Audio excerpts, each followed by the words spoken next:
Welcome to the CRS Elevation Certificate Training Series on how to fill out an elevation certificate correctly. Specifically, how to do it for CRS purposes. This is the 5th video in this series and will cover Section G of the form. For more information on where to find a copy of the current elevation certificate form, what it's used for, and why it's so important in CRS communities, please refer to the first video in our series, How to Fill Out an Elevation Certificate Correctly, Section A. The first thing you will notice about Section G is that there are some new fields compared to the previous EC. Additionally, the section now says, recommended for community official completion. So per the form, it's still not a required section. However, FEMA has made this form mandatory for CRS communities since 2 fields are required every time. It's a best practice for local officials to use this section since it provides an excellent place for local officials to document and track their ECs, provide their own information that might be required about the building, and it's handy to use for correcting ECs. You'll see all of this as we walk through the section. Here are some things to know about the use of Section G.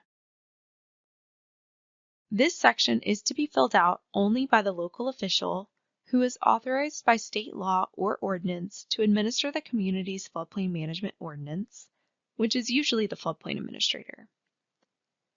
The floodplain administrator can fill out all other sections of the EC. Section C can only be completed by the local floodplain administrator when they use elevation data from other documentation that has been signed and sealed by a licensed surveyor, engineer, or architect who is authorized by law to certify elevation information. If the floodplain administrator completes Section C, E, or G, they must sign and date Section G. Some floodplain managers believe they can't write on a form that is certified already by a surveyor or engineer. That is false. Section G is here specifically for your use. The surveyor is not certifying your information in Section G. And lastly, while some fields are required for CRS purposes and some fields are not, whenever any field is completed on the form, the local floodplain manager needs to fill out the entire signature block at the bottom of the section.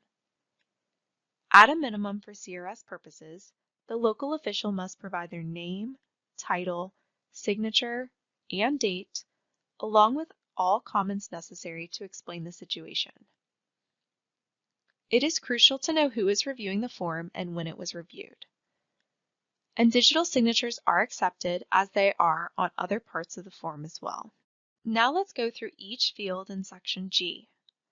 We will explain which ones are required for CRS purposes, which ones are recommended to be filled out when the form is just used for insurance purposes, and the general purpose of each field. Let's start with G1. This field is not required for CRS purposes. However, it is a very useful field when needing to correct a form or when a surveyor submits all the correct information on an outdated EC. G1 gets checked when the local official transfers information from Section C from a different EC onto this EC. It is usually done when correcting an EC when everything was correct in Section C, but some items from other sections might need to be corrected. Or this is done if everything is correct, but the information is on an outdated form. When this happens, the local official can return the form to the surveyor and have them put all the information on the proper form.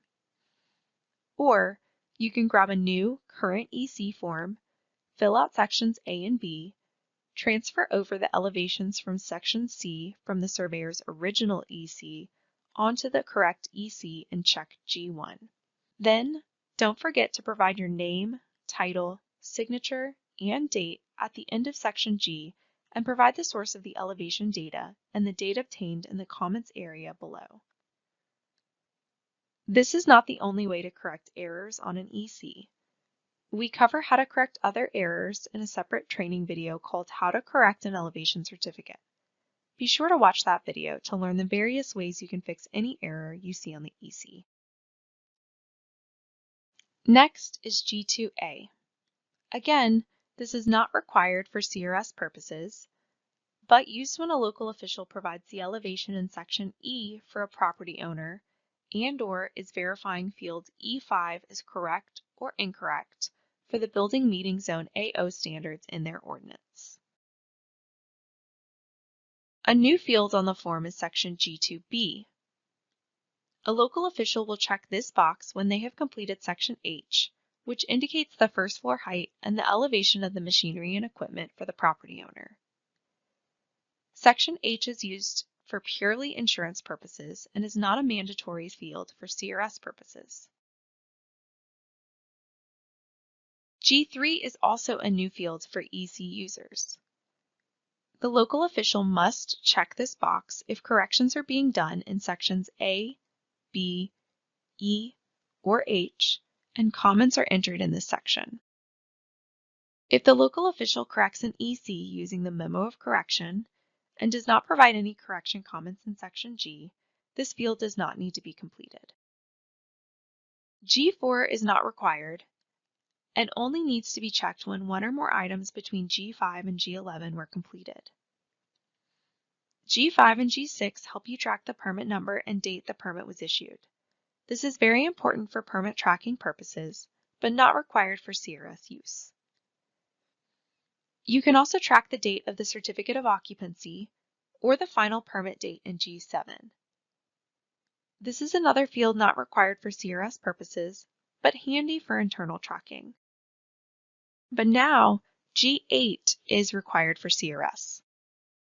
The previous ECs had this field, but because it's so important to know whether the EC is tied to a newly constructed building or one undergoing substantial improvement, this field is now required for all CRS communities to fill out on each finished construction EC that gets submitted for CRS purposes. One of the boxes must be checked. Do not check both of them and do not leave it blank. G9A is the beginning of building and minimum compliance elevations in this section.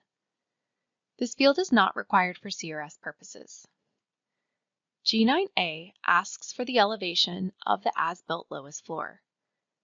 This can be taken from Section C or from inspection records, whatever you as the local official feel comfortable with if you complete this field. Remember to mark whether the elevation is in feet or meters and what datum it was in if you do complete this field or any other fields in G9-8 through G10B. G9B asks for the elevation of the lowest horizontal structural member for diagram 5 and 6 buildings in V zones or other regulated areas subject to coastal flooding. Like G9A, this elevation is great to have, but not required for CRS purposes. G10A asks for the BFE or AO zone flood depth. The local official should know how to retrieve the correct elevation information here. This is not required for CRS purposes.